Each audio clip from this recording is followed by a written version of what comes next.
It does not merely change a function by degree, but by kind. It renders behavior more predictable, more stereotyped. Armoring puts life in constraint. Armoring is most often revealed in muscular tension, but it is also revealed in eyes that are glazed, in excessive body fat, and so forth. It is a dynamic event, and it entails consumption of energy. It constrains us physically, emotionally, and ideationally. It is a cocoon to which we gradually become accustomed.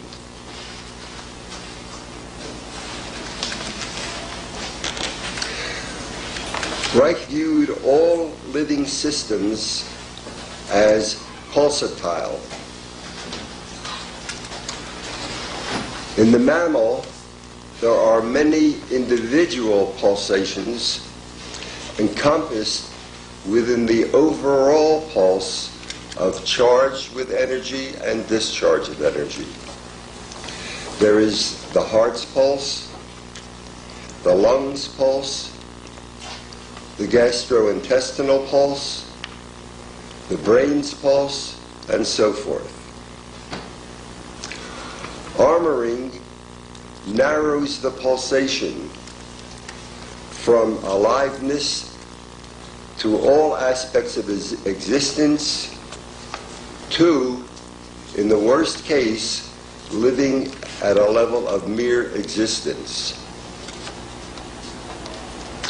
The heavily armored individual fears expansion, and pleasure gives him anxiety.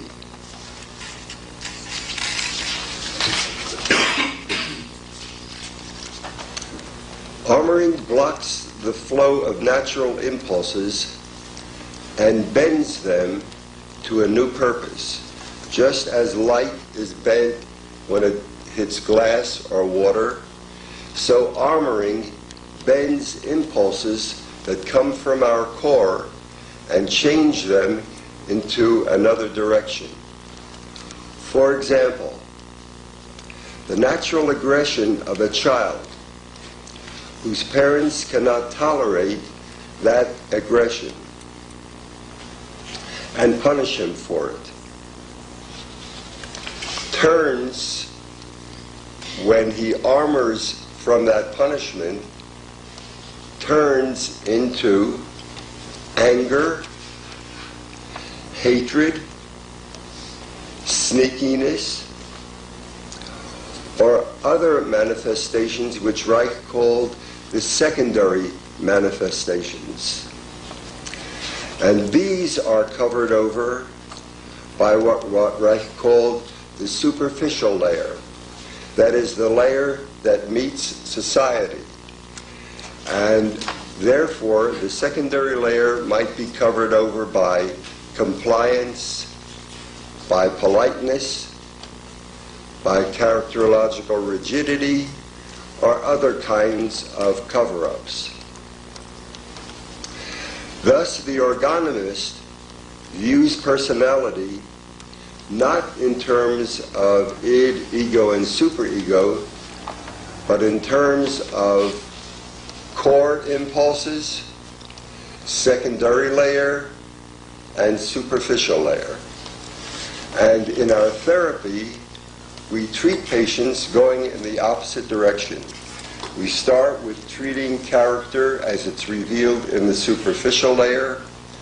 When we reveal that and uncover that, we get to the manifestations of the secondary layer, and if we can manage to unburden the individual of the secondary layer impulses, we finally arrive at the core. at the natural man. Now I'm just going to give you some very brief anecdotes of what you might witness in our office.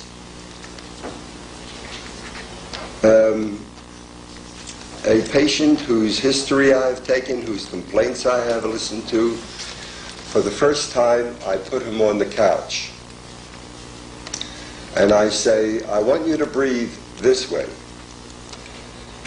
Take a long, full breath in and just let go. And just keep breathing that way. So he lies on the couch and he starts, and he does this for maybe 5 minutes. And then suddenly he starts to laugh. And he tries to stop his laughter.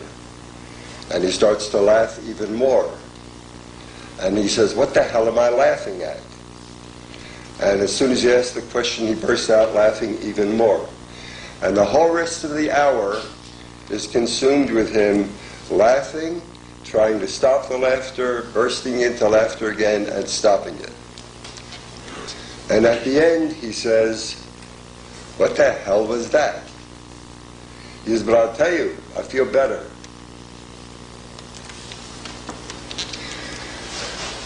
The second patient is a patient in a brief psychotic episode. She has been referred by one of our trainees in Orgonomy, who is a psychiatric resident at a local hospital. And he has referred her to me because he knows that she's too much for him to handle. Her story is that her husband, who is a physician, left suddenly with his secretary and all their money and left her with 2 children. And she quickly went into a psychotic episode for the first time in her life. Now, interestingly, her twin sister has been psychotic all of her life. She comes into my office and she is very clearly disoriented. And she keeps asking me, are you Dr. X? That is the doctor who referred her. And I say, no, I am Dr. Herskowitz. And every 5 minutes she says, are you Dr. X? And I say, no, I'm Dr. Herskowitz. And then she says, are you going to hurt me or do something bad to me? And I reassure her, no, I'm not going to hurt you or do anything bad to you.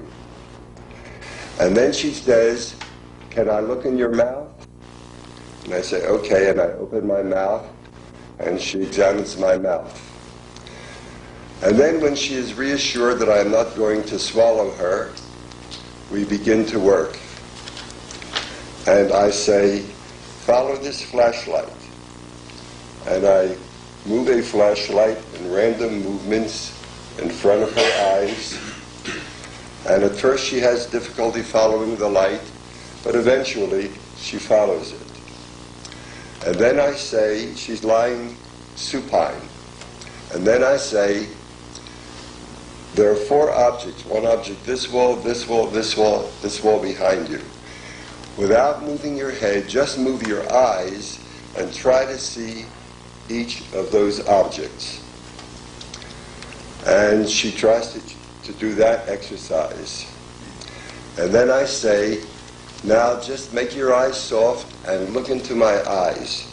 And she does. And we do those 3 things: following the light, looking at objects in the room, and looking at me. And at the end of the hour, she takes my hand and she says, that was good.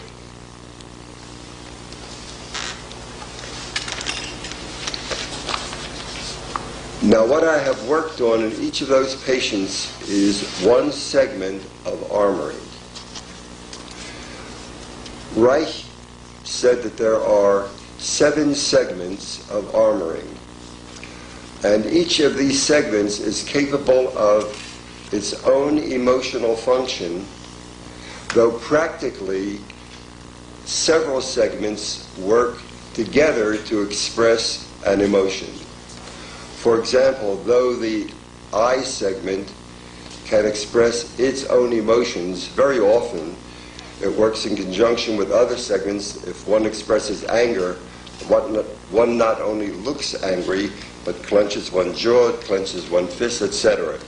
So very often in emotional expression, several segments are working